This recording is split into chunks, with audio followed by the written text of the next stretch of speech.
मित्रों, क्या आपको पता है वह कौन से 4 लोग हैं जो प्रत्येक मनुष्य को धोखा अवश्य देते हैं? आपसे मीठी मीठी बातें करके आपको लास्ट में ऐसे धोखा देते हैं कि आप कहीं के नहीं रहते हैं। मित्रों, चलो मैं आप सभी को एक कथा के माध्यम से बताता हूं। मित्रों, एक बार की बात है जब भगवान विष्णु के सबसे बड़े भक्त देवर्षि नारद मुनि जब आकाश मार्ग में विचरण कर रहे थे, तब उन्होंने आकाश मार्ग से खड़े होकर देखा कि एक स्त्री को कुछ लोग कलंकित कर रहे हैं। तब उन्होंने इसके पीछे का रहस्य जानना चाहा। तब उन्हें कुछ पता नहीं चल पाया कि आखिर उस स्त्री के साथ सभी लोग ऐसा क्यों कर रहे हैं। तब देवर्षि नारद जी सीधा जा पहुंचे। पाप पुण्य के हिसाब से मनुष्य को दंड देने वाले देवता यमराज जी के पास वहां पर पहुंचकर उन्होंने यमराज जी को प्रणाम किया और यमराज जी से बोले, हे धर्मराज, आज मैं आपके पास एक प्रश्न के प्रयोजन से आया हूं। तब यमराज जी कहते हैं, हे देवर्षि नारद जी, कहिए आपका वह प्रश्न कौन सा है? मैं आपके प्रश्न का उत्तर देने में समर्थ हुआ तो आपको उसके बारे में अवश्य बताऊंगा। तब देवर्षि नारद जी कहते हैं, हे धर्मराज, आज मैं जब आकाश मार्ग में विचरण कर रहा था, तब मैंने देखा कि कुछ मनुष्य एक स्त्री को कलंकित कर रहे थे। तो मुझे आपसे बस यह जानना है कि किस कारण की वजह से वह मनुष्य उस स्त्री को कलंकित कर रहे थे। हे यमलोक के देवता, आपको तो सभी मनुष्य के पाप और पुण्य कर्मों के बारे में ज्ञात होता है, तो कृपया आप मुझे इस विधा से बाहर निकालने का प्रयास करें। मित्रों, अब यमराज जी कहते हैं कि हे देवर्षि नारद जी, उस स्त्री के साथ वास्तव में उस स्त्री के कर्मों की वजह से उसे समाज के समस्त मनुष्य कलंकित कर रहे थे। मैं आपको एक कहानी सुनाता हूं और उसमें आपको पता चल जाएगा कि वह कौन से 4 मनुष्य होते हैं जिनसे हमेशा दूर रहना चाहिए। नहीं, वह हमेशा ही धोखा देते हैं। उसके बाद मैं आपको इस स्त्री के विषय में बताऊंगा। मित्रों, अब धर्मराज कहानी को सुनाना प्रारंभ कर देते हैं और कहते हैं कि हे देवर्षि नारद जी, आज से बहुत समय पहले की बात है। किसी गांव में एक रामू नाम का किसान रहता था। उस किसान के 4 पुत्र थे। चारों पुत्र रामू के साथ साथ धीरे धीरे बड़े हो रहे थे। रामू के 3 बेटे तो काफी बुद्धिमान थे, लेकिन उसका जो छोटा बेटा था वह कुछ कम बुद्धि का था। लेकिन उस सेठ के सबसे छोटे बेटे की एक विशेषता थी कि वह जितना कम बुद्धि वाला इंसान था, उतना ही उसका शरीर बलशाली और तंदुरुस्त था। एक दिन उस किसान रामू के दिमाग में एक विचार आया कि मेरे तीनों बेटे तो काफी बुद्धिमान हैं, वह अपना जीवन किसी न किसी तरह से काट लेंगे, लेकिन मेरा छोटा पुत्र कम बुद्धि वाला है और मुझे इसी की सबसे ज्यादा मलाल है, क्योंकि ये अपनी जीविका कैसे चलाएगा, मुझे इसकी बड़ी चिंता हो रही है। उसने कुछ समय निकालकर फिर काफी सोच विचार किया।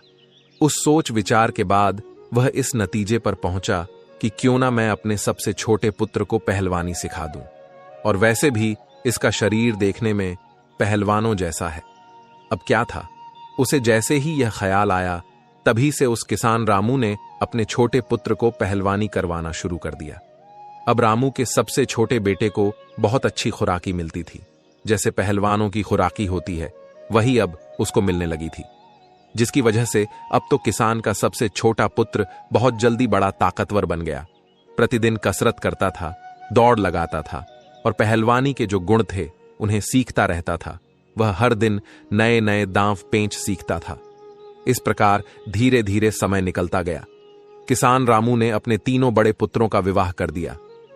जब किसान के पुत्रों का विवाह हो गया तो तीनों पुत्रों की जो स्त्रियां थीं, वह अब किसान के सबसे छोटे बेटे से जलने लगी थीं। वह सभी मन ही मन सोचने लगी थीं कि यह छोटा वाला हमारा देवर कुछ काम धाम तो करता नहीं है, बस पूरे दिन पहलवानी करता है और अच्छी अच्छी चीजें खाता रहता है, और हम और हमारे पति काम धंधे में लगे रहते हैं और यह बैठे बैठे मौज उड़ाता है। अब यही सोचकर उस किसान की तीनों बहुओं ने अलग होने के लिए विवाद खड़ा कर दिया। जब वह अलग होने की जिद करने लगी, तब किसान रामू ने मन में सोचा कि अब मुझे अपने छोटे पुत्र का भी विवाह कर देना चाहिए। यही सोचकर उस किसान ने एक बहुत ही सुंदर और विद्वान कन्या की तलाश की और उस कन्या के साथ अपने छोटे पुत्र का भी विवाह संपन्न करा दिया। मित्रों, अब यमराज जी कहते हैं कि हे देवर्षि नारद जी, उस पहलवान की पत्नी इतनी सुंदर थी पूरे क्षेत्र में उसके समान और कोई भी स्त्री सुंदर नहीं थी, और सुंदर होने के साथ साथ ही वह बड़ी विद्वान थी। उस छोटे बेटे की पत्नी को 14 विद्याओं का शाश्वत ज्ञान था। अब जब चौथे पुत्र का विवाह उस किसान ने कर दिया, तो विवाह होने के बाद चारों पुत्रों को किसान ने अलग अलग कर दिया, ताकि घर में किसी बात को लेकर विवाद ना हो। जब चारों बेटे अलग अलग हो गए, अब उस किसान के तीनों बेटे काफी बुद्धिमान थे, इसीलिए वे तीनों अच्छी तरह से कमाने खाने लगे। उन्हें हर काम पता था। वह तीनों खेती में भी खूब मेहनत करते थे, इसलिए उनका समय बहुत अच्छे से बीत रहा था। परंतु जो पहलवान था, उसका तो वही काम था, अच्छा अच्छा खाना पीना और प्रतिदिन पहलवानी करना। अब धीरे धीरे करके उसके ऊपर कंगाली आने लगी। उसकी पत्नी उससे दिन रात लड़ने लगी। पति एक दिन वह पत्नी अपने पति से कहने लगी कि तुम कोई काम नहीं करते हो, दिन भर खाली पड़े रहते हो, खाने को अच्छा अच्छा चाहिए, इस तरह से तो हमारा गुजारा कैसे चल पाएगा। अब दोनों पति पत्नी में विवाद होने लगा। अब छोटे बेटे की पत्नी जो थी, वह काफी बुद्धिमान थी, वह काफी होशियार थी। एक दिन वह अपने पति से बोली कि तुम ऐसा करो, इस देश के राजा के पास जाओ और राजा के पास जाकर तुम राजा जी से कहना कि मुझे नौकरी दे दो। तब वह पहलवान कहने लगा कि यह तुम क्या कह रही हो, मैं तो कोई भी काम नहीं करना जानता हूं, किंतु मैं केवल कुश्ती लड़ सकता हूं और भोजन कर सकता हूं, और कोई काम तो मुझे आता ही नहीं है। तो राजा के यहां मुझे नौकरी कैसे मिल जाएगी? और एक समय के लिए चलो, मैंने मान लिया कि मुझे नौकरी मिल भी जाएगी, तो मैं वहां क्या काम करूंगा? मित्रों, अब यमराज जी कहते हैं कि हे देवर्षि नारद जी। तब वह पत्नी कहने लगी कि तुम इस बात की चिंता मत करो कि मैं कुछ जानता नहीं हूं, मैं जो कहती हूं वह तुम करो। मेरे कहे अनुसार तुम महाराज के पास जाओ और वहां पर जाकर तुम महाराज से कहो कि महाराज, मैं आपके यहां नौकरी करना चाहता हूं, और जब राजा जी तुम्हें नौकरी देने को तैयार हो जाए तो तुम उसके यहां लखटिया के पद पर नौकरी करने लगना। पत्नी की बात सुनकर पहलवान कहने लगा कि यह लखटिया क्या होता है। तब उसकी बुद्धिमान स्त्री उसे समझाने लगी कि देखो, राजा के यहां 1 लाख टका रोज पाने वाला एक नौकर होता है, जो हर रोज 1 लाख टका रोज वेतन पाता है। उसका काम यह होता है कि जो काम राजा से ना हो सके, उसकी सेना से ना हो सके, उसके किसी मंत्री से ना हो सके, तो उस काम को लखटिया को करना पड़ता है। तो वह पहलवान बोला कि मैं तो कुछ जानता भी नहीं हूं, फिर मैं उस काम को कैसे करूंगा? तब वह पत्नी बोली, देखो तुम चिंता मत करो, मैं आपके साथ हूं ना, आप तो बस चले जाओ वहां और महाराज से कहना कि मुझे लखटिया की नौकरी चाहिए। अब यमराज जी देवर्षि नारद जी से कहते हैं कि हे देवर्षि नारद जी। अब वह पहलवान अपनी पत्नी की बात सुनकर उदास मन से राजा के दरबार को चल देता है। जब वह राजा के दरबार में पहुंचता है तो महाराज ने देखा कि एक बड़ा बलवान पहलवानों जैसा शरीर वाला एक आदमी उसके दरबार में आया है। तब वह राजा समझ गए कि शायद यह व्यक्ति नौकरी की तलाश में आया है। अब महाराज ने उससे पूछा कि आप किस लिए आए हैं? तब वह कहने लगा कि महाराज, मुझे नौकरी चाहिए। तब राजा ने पूछा, अच्छा ठीक है, आप हमें बताओ कि आप क्या कर सकते हो? तब वह पहलवान कहता है, हे महाराज, जो काम आपसे नहीं होगा, जो काम आपकी सेना से नहीं होगा, जो काम आपके किसी मंत्री से नहीं होगा, वह काम मैं करूंगा, परंतु इसके बदले में मैं आपसे 1 लाख टका रोज का वेतन लूंगा।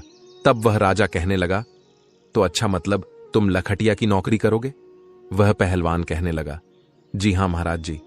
अब उस राजा ने अपने मंत्रियों से कुछ देर विचार विमर्श किया और अपने मंत्रियों से कहा कि देखो तो जरा, क्या हमसे पहले कभी किसी राजा ने किसी को भी लखटिया की नौकरी पर रखा है या नहीं?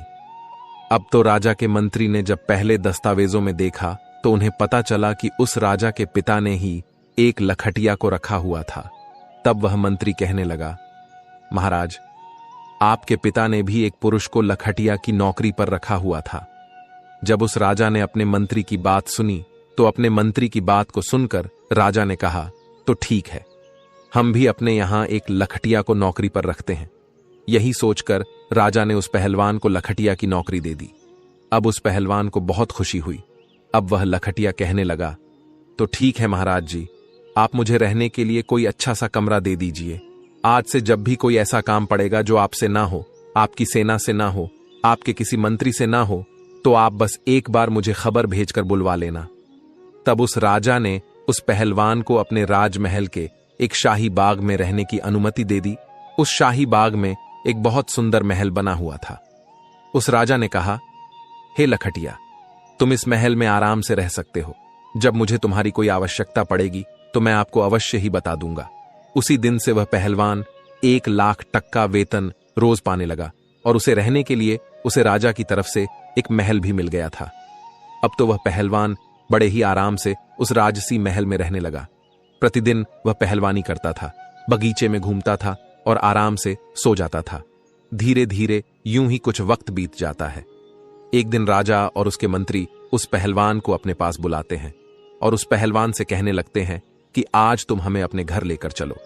हम देखना चाहते हैं कि तुम्हारा घर कैसा है।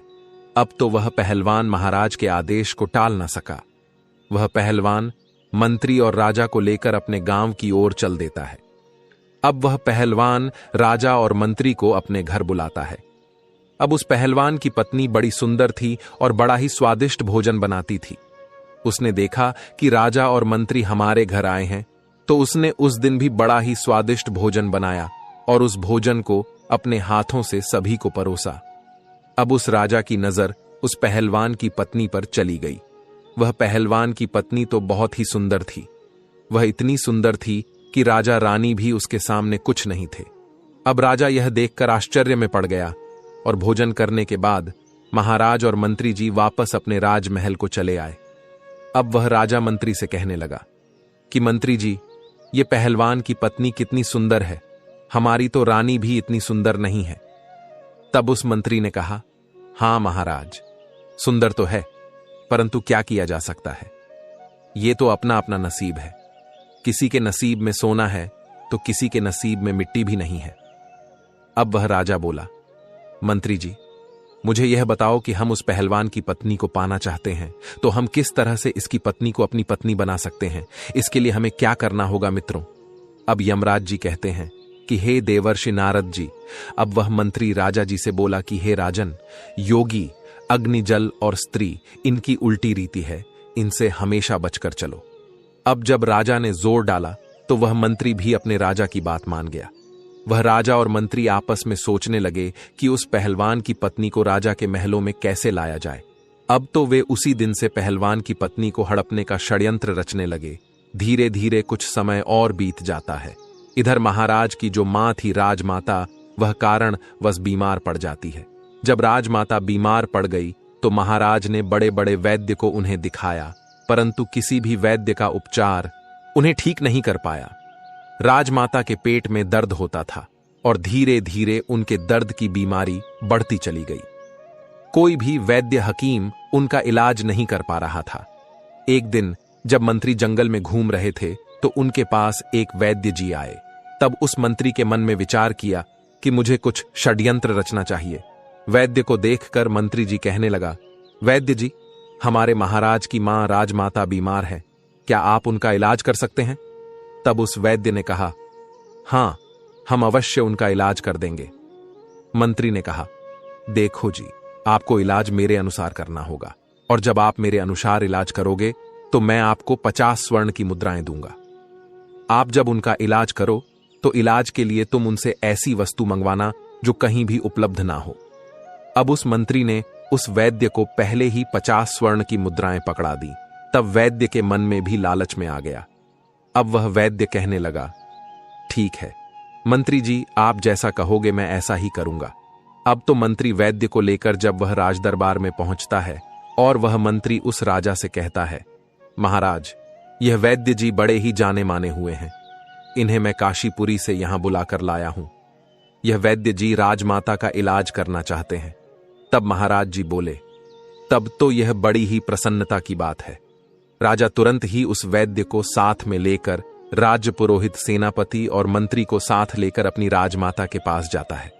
राजमाता का इलाज करने में वहां पहले से कई वैद्य लगे हुए थे। जब इस वैद्य जी ने राजमाता की नब्ज देखी, तब नब्ज देखने के बाद राजा से कहने लगा कि हे महाराज, इनका इलाज होना अब संभव नहीं है। वह राजा एकदम से घबरा गया और वैद्य से कहने लगा, क्यों वैद्य जी, क्या बात है? तब वैद्य जी ने कहा, हे राजन, आपकी माता को सिर्फ एक ही वस्तु ठीक कर सकती है। तब राजा कहने लगा, बताओ वह क्या है। तब वह वैद्य बोला कि हे राजन, वह वस्तु बड़ी ही दुर्लभ है, वह वस्तु इतनी आसानी से नहीं मिल सकती है। तब वह राजा बोला कि आप बताओ तो सही, मैं उस औषधि को कुछ भी करके ढूंढ कर लाऊंगा। तब वैद्य जी ने बताया कि महाराज, यदि आप 4 हूर बीला मंगवा दो तभी आपकी मां ठीक हो सकती है। 4 हूर बीला को मंगाकर आप उनका तेल निकलवाएं और उस तेल की मालिश राजमाता के शरीर पर करवाएं, तब राजमाता बहुत जल्दी स्वस्थ हो जाएंगी। वैद्य की बात सुनकर वह राजा मन में विचार करने लगा कि मैं अवश्य हम उस हूर बीला को मंगवा लूं, परंतु वह कहां मिलता है। तभी वह वैद्य बोल पड़ता है कि वह हूर बीला हिमालय के जंगलों में मिलती है।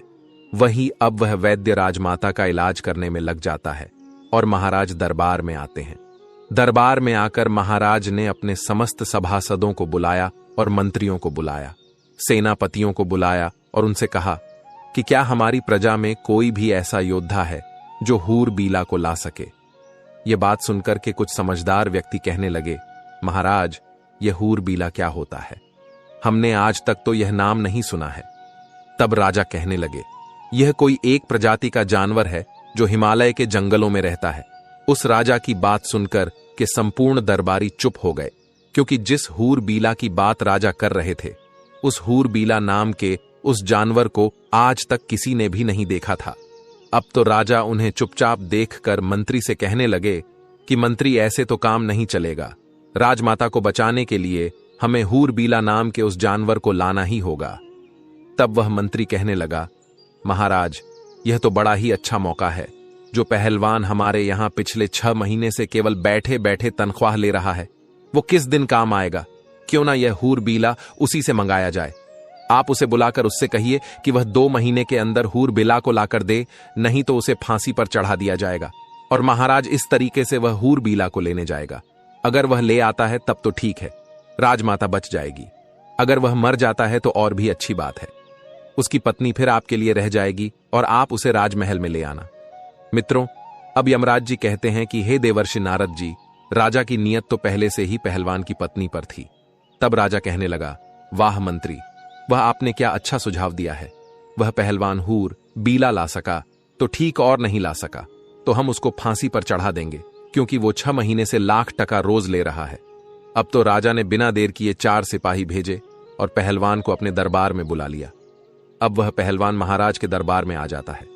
महाराज ने कहा कि हे पहलवान, तुम काफी समय से बैठे बैठे वेतन ले रहे हो, अभी तक तुमने हमारा कोई काम नहीं किया है। अब हमें एक आवश्यक काम आ गया है। तब वह पहलवान बोला, महाराज, आप आज्ञा दीजिए, मैं अवश्य इस काम को करूंगा। तब वह राजा कहता है कि मुझे 4 हूर बीला की जरूरत है। मुझे उसका तेल निकलवाना है और तेल निकलवा कर राजमाता के शरीर पर मालिश करनी है, जिससे उनकी बीमारी दूर हो सके। तब राजा की बात सुनकर पहलवान सोच में पड़ गया। वह राजा जी से कहने लगा, महाराज, मुझे कुछ समझ में नहीं आया, यह हूर बीला क्या होता है। तब राजा ने कहा, हम भी नहीं जानते, लेकिन तुम्हें इसे लाना है। काफी देर सोच विचार करने के बाद पहलवान कहने लगा, महाराज, आप मुझे कुछ समय दीजिए। तब वह राजा बोला कि इसके लिए मैं आपको 2 महीने का समय देता हूं। यदि आप 2 महीने में हूर बीला को नहीं ला पाए तो आपको फांसी पर चढ़ा दिया जाएगा।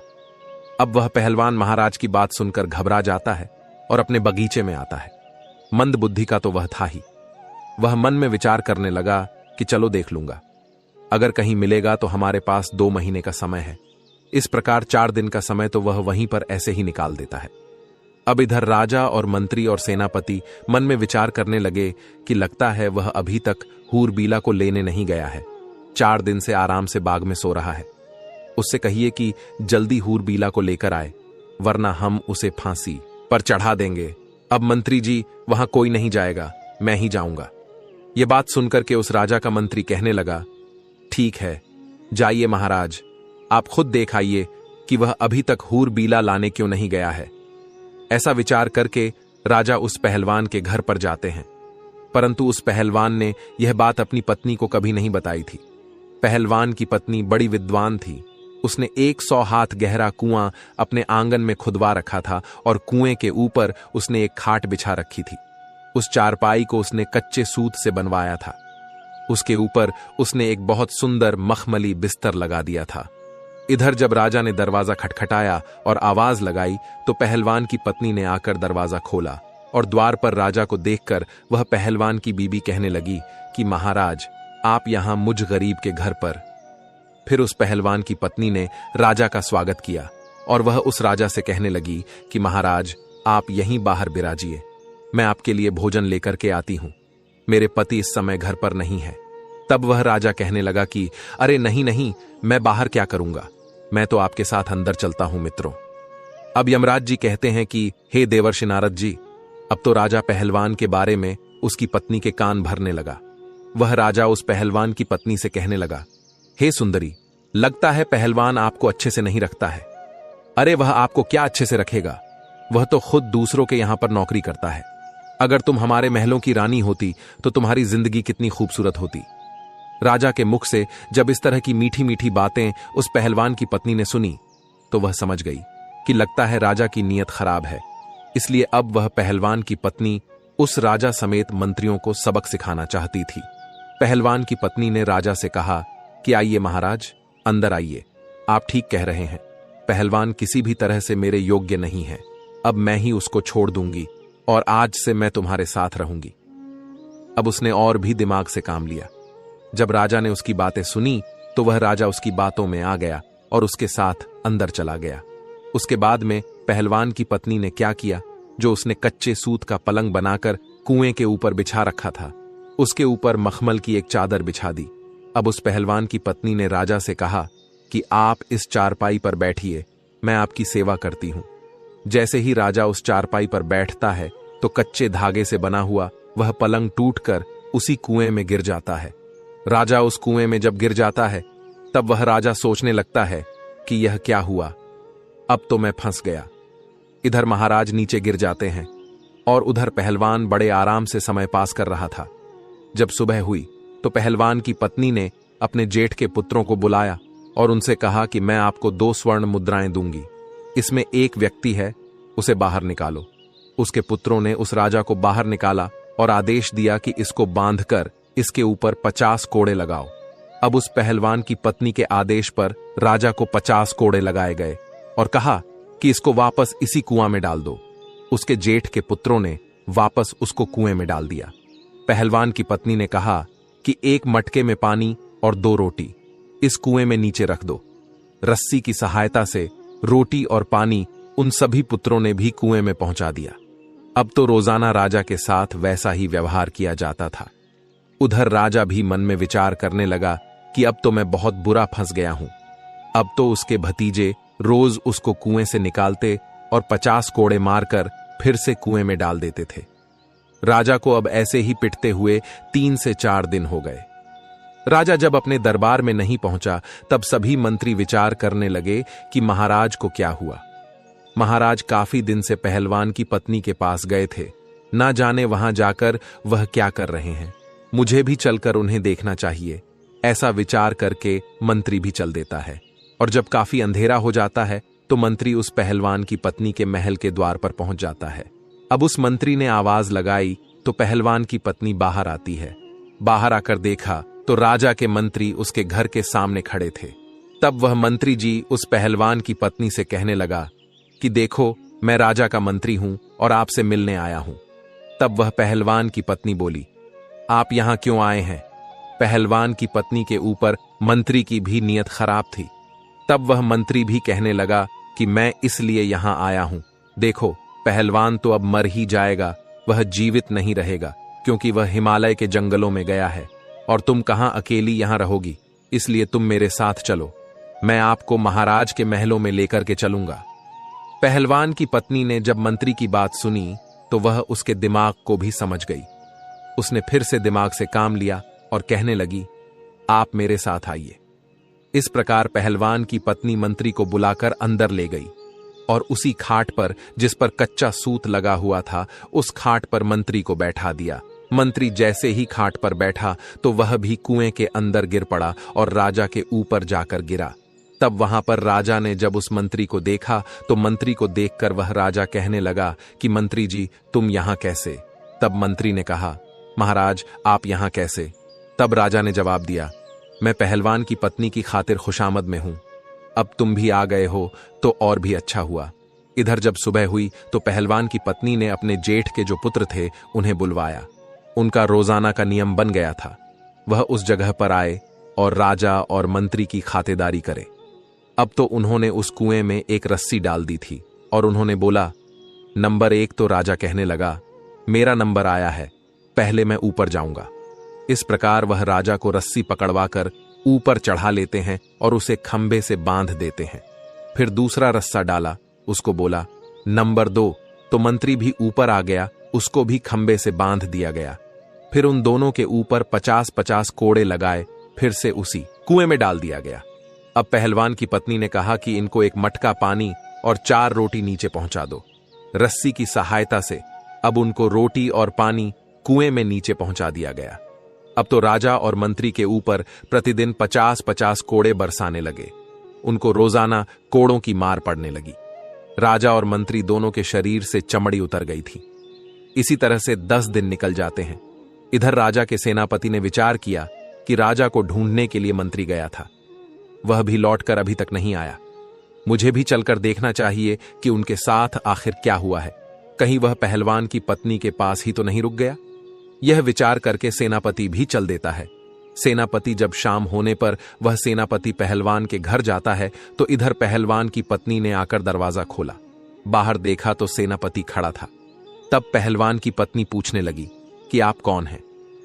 तब सेनापति कहने लगा कि हम महाराज के सेनापति हैं और मैं तुम्हारे साथ आज की रात्रि बिताना चाहता हूं। अब पहलवान की पत्नी बहुत सुंदर थी, जो एक बार उसे देख लेता था तो उस पर मोहित हो जाता था। सेनापति भी पहलवान की पत्नी पर मोहित हो गया। सेनापति की मंशा को वह पहलवान की पत्नी अच्छी तरह से समझ चुकी थी कि यह षड्यंत्रकारी है और मेरे पास आया है। तब पहलवान की पत्नी कहने लगी, हां हां आइए ना, आपका भी मेरे घर में स्वागत है। सेनापति भी उसकी बातों में फंस गया। सेनापति ने सोचा कि अब तो यह मेरी पत्नी होकर रहेगी, लेकिन पहलवान की पत्नी बड़ी विद्वान थी। उसने सेनापति को भी उसी खाट पर बैठने को कहा और जैसे ही वह कच्चे सूत की खाट पर बैठा तो वह भी नीचे कुएं में गिर गया। उसमें राजा और मंत्री तो पहले से ही पड़े हुए थे। जब राजा और मंत्री ने सेनापति को देखा तो वह सेनापति से कहने लगे, सेनापति तुम यहां?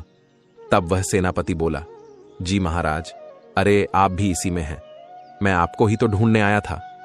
तब राजा बोला, अच्छा है, तुमने ढूंढ लिया हमें, अब सुबह देखना क्या होता है। सेनापति बोला, क्या होगा? मंत्री बोले, सुबह देखना, अभी चुपचाप सो जाओ।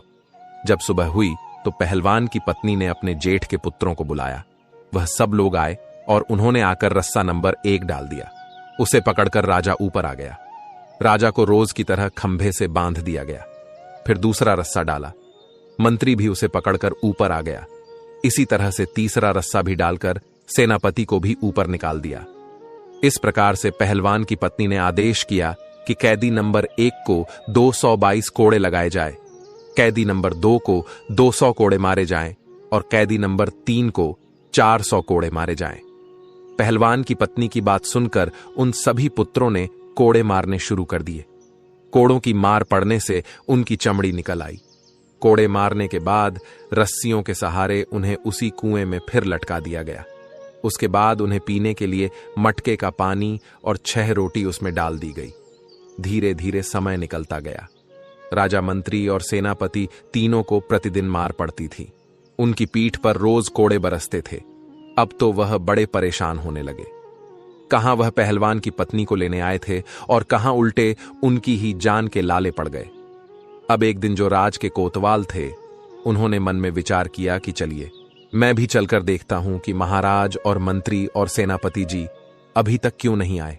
जो भी पहलवान की पत्नी के पास जाता है वह लौट कर क्यों नहीं आता है, ना जाने क्या कर रहे हैं वे लोग। मैं चलकर देखता हूं, यह विचार करके कोतवाल भी चल देता है। कोतवाल ने मन में विचार किया कि मैं चलकर देखता हूं कि महाराज, सेनापति और मंत्री तीनों पहलवान की पत्नी के पास रुककर क्या कर रहे हैं, ऐसा क्या है। वहां ऐसा विचार करके कोतवाल अंधेरे में पहलवान के घर जाते हैं और उसने दरवाजा खटखटाया और आवाज लगाई तो पहलवान की पत्नी समझ गई। लगता है कोई राजा के यहां से कोई आया है। उसने दरवाजा खोला तो देखा द्वार पर कोतवाल खड़ा है। यह देखकर पहलवान की पत्नी कहने लगी कि तुम कौन हो। तब उस कोतवाल ने उससे बताया कि हम कोतवाल हैं, हम राजा के यहां से आए हैं। कोतवाल ने जब पहलवान की पत्नी को देखा तो वह भी उसकी सुंदरता पर लट्टू हो गया और वह भी उसी के घर पर रात भर के लिए रुकना चाहता था। पहलवान की पत्नी बोली कि आपका स्वागत है। उसी रात कोतवाल को भी ले जाकर उसी कच्चे सूत के पलंग पर बैठा दिया और जैसे ही कोतवाल चारपाई पर बैठा तब वह भी एकदम से नीचे कुएं में गिर गया। राजा मंत्री सेनापति पहले से ही उसमें नीचे थे। जब राजा ने देखा कि कोतवाल भी कुएं में गिर गए हैं तो यह देखकर राजा कहने लगा, कोतवाल जी, आप भी यहां आ गए। कोतवाल ने पूछा, राजा साहब आप यहां क्या कर रहे हैं? राजा ने कहा, सुबह देखना यहां क्या होता है। कोतवाल कहने लगा, महाराज क्या होगा? राजा ने कहा, सुबह देखना, अब आप आराम से रात्रि में विश्राम करो। इधर सुबह हुई तो उस पहलवान की पत्नी ने अपने जेठ के पुत्रों को बुलाया और 4 रस्सी उस कुएं में डलवाई। एक एक करके राजा, सेनापति, मंत्री सभी को बाहर निकाला और फिर सभी को 50-50 कोड़े मारे गए। इसके बाद चारों को फिर नीचे उतार दिया और उनको 1 मटका पानी और 8 रोटियां खाने को डाल दी। अब तो पहलवान की पत्नी का नियम बन गया था, अपने जेठ के पुत्रों को बुलाती, उन्हें बाहर निकलवा और उनको 50-50 कोड़े उन पर लगवाती थी। उसी कुएं में फिर से उन्हें नीचे डाल देती थी। अब तो वे चारों उस कुएं में पड़े पड़े बीमार पड़ने लगे। अब तो राजा भी अपने मन में विचार करने लगा कि यहां से कैसे छुटकारा पाया जाए। अब वे मन ही मन बहुत दुखी हो रहे थे। इधर पहलवान मन में विचार करने लगा कि अब मैं हूर बीला को कहां से लाऊं? अगर नहीं ले गया तो राजा निश्चित ही मुझे फांसी पर चढ़ा देगा। वह सोचने लगा, चलो मैं अपनी पत्नी के पास चलता हूं, यदि वह कोई उपाय बता दे तो शायद मैं इस मुसीबत से निकल सकता हूं। निराश हृदय से पहलवान अपनी पत्नी के पास जाता है। जब पहलवान अपनी पत्नी के पास पहुंचता है और उसकी पत्नी अपने पति का उदास चेहरा देखती है तो वह पूछने लगती, ऐसा क्या कारण है जो आपका चेहरा उदास है? तब वह पहलवान कहने लगा, अब मुझे राजा फांसी की सजा देने वाला है। उसकी पत्नी ने पूछा, क्यों जी राजा, आपको फांसी पर क्यों चढ़ाएंगे? पहलवान ने कहा कि उसने मुझे ऐसा काम बताया है जो मुझसे होगा ही नहीं। पहलवान की पत्नी बोली कि बताओ तो सही, राजा ने तुम्हें क्या काम बताया है जिसको लेकर आप इतने चिंतित हैं? पहलवान ने सारी बात अपनी पत्नी को बताई और कहा कि महाराज ने मुझसे हूर बीला मंगाया है और वह हूर बीला हिमालय के जंगलों में मिलता है। राजा उनका तेल निकलवाएंगे क्योंकि राजमाता बहुत बीमार है। उस तेल से राजमाता की मालिश की जाएगी। तब उस पहलवान की पत्नी कहने लगी, बस ये छोटी सी बात है, मैं तो घबरा गई थी, पता नहीं कौन सी बात होगी। अरे ऐसे हूर बीला तो हमारे जंगलों में काफी है, मैं अपने बालकों से कहकर पकड़वा कर आपको दे दूंगी। आप तब तक 4-5 दिन के लिए अपने ससुराल चले जाओ, उन्होंने आपको बुलाया है। पहलवान की अपनी पत्नी के कहने पर वह पहलवान अपने ससुराल चला जाता है। मंद बुद्धि का तो वह था ही। वह मन में विचार करने लगा, इसका मतलब मेरी मुसीबत मेरी पत्नी दूर कर देगी। अच्छा हुआ नहीं तो राजा मुझे फांसी पर चढ़ा देता। मेरी पत्नी समझदार है, इसलिए अब मैं राजा के हाथों से बच जाऊंगा। अब इधर पहलवान की पत्नी ने अपने जेठ के बच्चों को बुलाया और उन्हें आदेश दिया। उनसे कहा कि तुम एक काम करो, तुम सभी कुछ पंखों की व्यवस्था करो। चिड़िया के, कबूतर के, मोर के, समस्त पक्षियों के पंख ज्यादा से ज्यादा लेकर के आओ और एक कमरे में उन पंखों को भर दो। उसके उन जेठ के पुत्र वह छोटे छोटे बालक ही थे। उन्होंने 2 दिन में ही एक कमरा पूरा पंखों से भर दिया। जब तीसरा दिन हुआ तो पहलवान की पत्नी ने अपने जेठ के पुत्रों को अपने पास बुलाया और उनसे कहा कि आप 2 क्विंटल तारकोल की व्यवस्था करो। इस प्रकार से तारकोल की व्यवस्था की गई। फिर उसके बाद उसे गर्म किया गया और गर्म करके जब वह पतला हो गया तो उसे ठंडा करने के लिए रख दिया गया।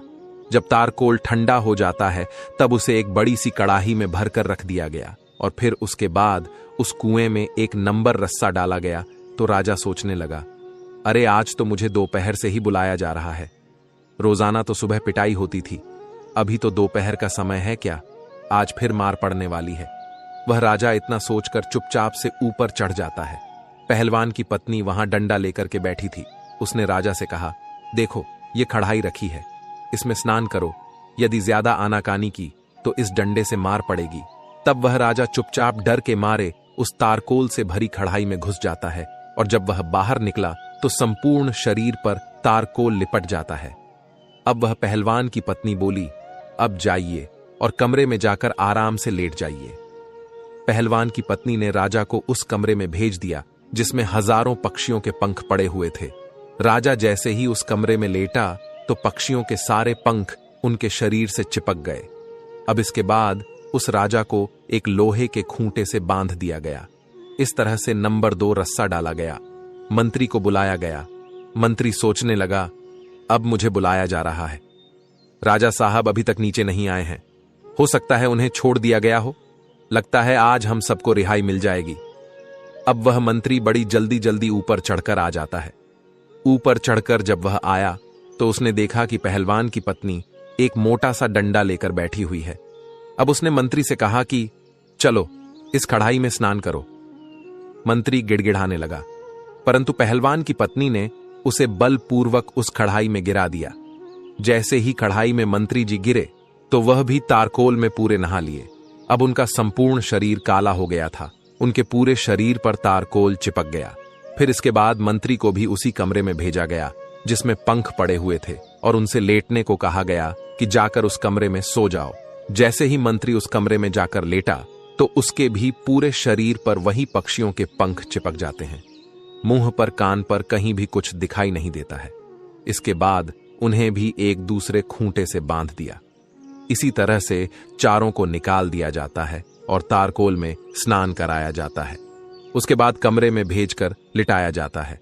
फिर चारों के शरीर पर पक्षियों के पंख चिपक जाते हैं। फिर चारों को अलग अलग लोहे के खूंटे से बांध दिया जाता है। इस घटना को जब 4 दिन बीत जाते हैं तब उधर वह पहलवान अपने ससुराल से लौटकर आता है और आकर अपनी पत्नी से कहता है कि अब बताओ कि वह हूर बीला कहाँ है। मुझे महाराज से डर लग रहा है।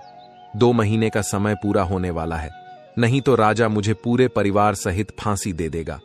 तब उसकी पत्नी बोली कि आप इतना क्यों घबरा रहे हो? देखो मैंने पहले ही आपकी व्यवस्था कर दी है। चारों हूर बीला अंदर बंधे हुए हैं। अब पहलवान ने देखा कि बड़े ही विचित्र 4 जानवर उसके घर के अंदर बंधे हुए हैं। वह देखने में इंसान जैसे लग रहे थे। शरीर काला था। जगह जगह पर पूरे शरीर में रंग बिरंगे भांति भांति के पंख लगे हुए थे। यह देखकर वह पहलवान अब तो बड़ा प्रसन्न हो जाता है। पहलवान की पत्नी बोली कि आप इन्हें ले जाइए और एक डंडा लेकर जाना। यदि इनमें से कोई भी रास्ते में उत्पाद करता है तो उसकी पिटाई आप उसी डंडे से कर देना। ये बड़े सीधे हैं, चुपचाप चले जाएंगे। पहलवान प्रसन्न मुद्रा में चारों को पकड़कर उन्हें लेकर चल देता है और अपने हाथ में एक बड़ा सा डंडा लेकर उनके पीछे पीछे चलता है। इधर मंत्री और राजा विचार करने लगे कि यदि हम कहीं और भागने की कोशिश करेंगे तो यह तो बड़ा ही पहलवान है। यह तो हमें उठा उठाकर पटक देगा। यही नहीं, यह तो हमें मार भी सकता है। इसीलिए चुपचाप इसके साथ चलने में ही भलाई है। जब वह पैदल उन्हें लेकर जा रहा था तो अपने बगीचे से जब वह गुजरा तो शाम हो चुकी थी। एक तो शाम का वक्त था। अब वह पहलवान मन में विचार करने लगा कि इन्हें सुबह महाराज के दरबार में पेश करूंगा। अब मैं आराम से सो जाता हूं। अब वह पहलवान उन चारों को एक कोठरी में बंद कर देता है। अब राजा, मंत्री, कोतवाल और सेनापति विचार करने लगे। यदि सुबह पहलवान ने हमें दरबार में पेश किया तो फिर रानी हमारा तेल निकलवा लेगी, क्योंकि उन्हें भी शीघ्रता है। राजमाता को ठीक कराने की राजपुरोहित कल ही हमारा तेल निकलवा देंगे, अर्थात अब हमारी मृत्यु निश्चित है। इसलिए कोई उपाय कीजिए। यदि तेल भी नहीं निकलवाया तो संपूर्ण शहर में हमारी हंसी हो जाएगी। तो राजा कहने लगे कि इस कमरे से गुप्त सुरंग हमारी रानी के महल तक जाती है। आप ऐसा कीजिए, इस पत्थर को उठाइए और मुझे उस सुरंग में उतार दीजिए। उन चारों ने जोर लगाकर पत्थर को उठाया और राजा को सुरंग से नीचे उतार दिया। राजा सुरंग के माध्यम से अपने महल के अंदर पहुंच जाते हैं। राजा ने महल में जाकर के आवाज लगाई और महल में से जब रानी ने निकलकर आई तब उन्होंने देखा। तब वह राजा को देखकर एकदम से घबरा गई। मित्रों, अब यमराज जी कहते हैं कि हे देवर्षि नारद जी, क्योंकि राजा का तो विचित्र रूप था, उनके शरीर पर पंख ही पंख लगे हुए थे। वह तो एक जानवर के समान जान पड़ रहे थे। ऐसा जानवर या आदमी उन्होंने आज तक नहीं देखा था। तभी रानी चीख पड़ी रानी की आवाज सुनकर नौकर चाकर, दास दासियां और कुछ सैनिक वहां इकट्ठे हो जाते हैं। सबने मिलकर उस राजा की बहुत पिटाई की। वह सभी कहने लगे, मारो, ना जाने यह कौन सा जानवर आ गया है। अब वह राजा चिल्ला चिल्ला कर कह रहा था कि मुझे मत मारो, मैं राजा हूं।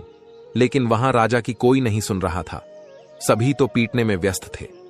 अब सबने उस राजा की आवाज सुनी तो वह रानी पहचान लेती है कि यह तो उसके पति हैं। तब रानी ने पूछा, यदि आप राजा हैं तो फिर यह आपको क्या हुआ है? यह आपने क्या हुलिया बना रखा है? तब वह राजा बोला, पहले शांत हो जाओ और चुपचाप मुझे कमरे में ले चलो और थोड़े से मिट्टी के तेल की व्यवस्था करो। मुझे जल्दी जल्दी उस मिट्टी के तेल में स्नान कराओ। रानी ने अपने नौकर से कहकर मिट्टी का तेल मंगवाया और राजा को उस मिट्टी के तेल में स्नान कराया, जिससे राजा के शरीर का जो तारकोल था वह छूट गया। और फिर राजा को स्नान कराया गया तो राजा का पूरा शरीर लाल पड़ गया था।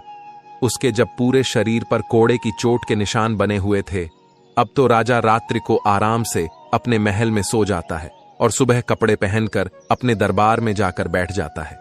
इधर जब सवेरा होता है तो उधर वह पहलवान जागता है और उसने जाग करके वह कमरा खोला तो उसने देखा कि उसमें से एक गायब था।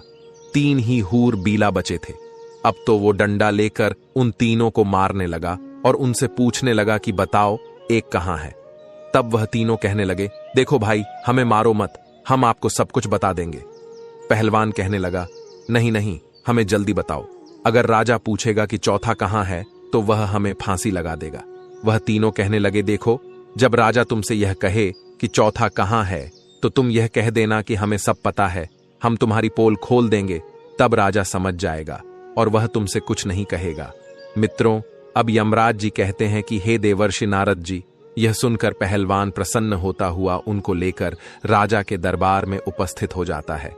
जब वह पहलवान उनको लेकर राजमहल में पहुंचता है तो उसे देखकर संपूर्ण दरबारी अचंभित हो जाते हैं।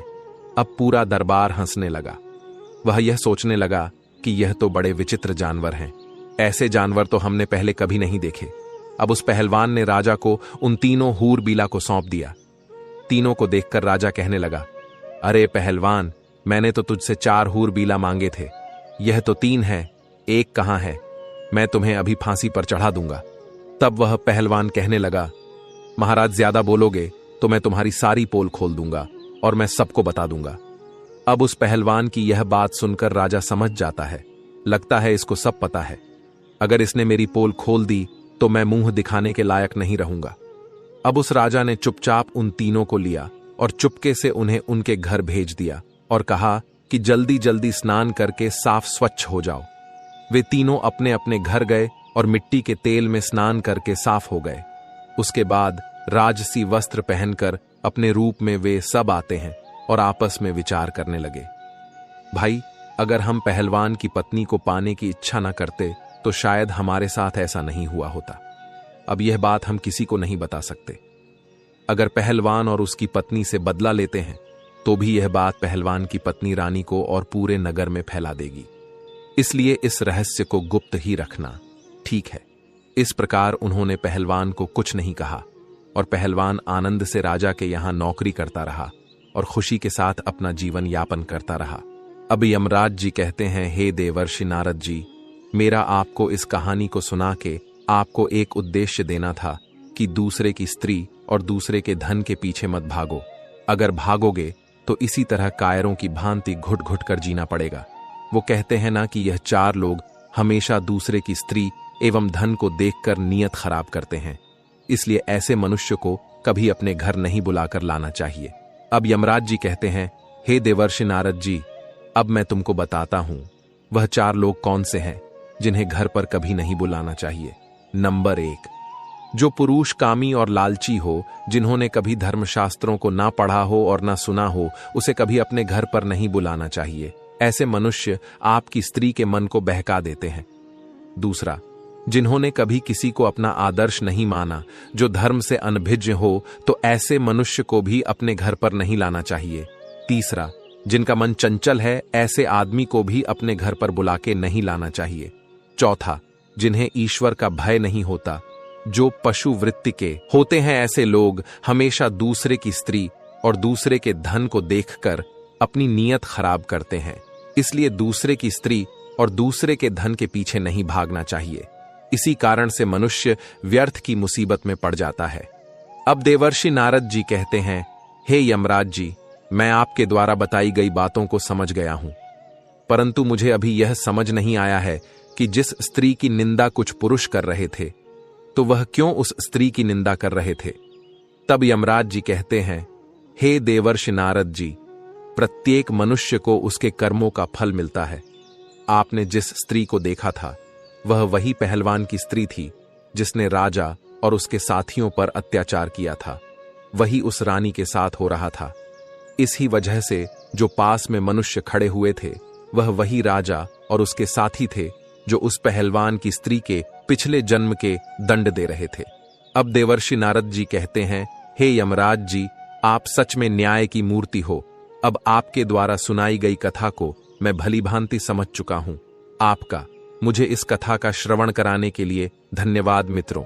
इसीलिए कहते हैं कि पराई स्त्री, पराया धन, इन चीजों को देखकर कभी भी लालच नहीं करना चाहिए, अन्यथा मनुष्य बहुत ही बड़ा फंसता है। अधिक मनुष्य की यही कामना होती है। वह दूसरों का धन, दूसरों की स्त्री को देखकर हमेशा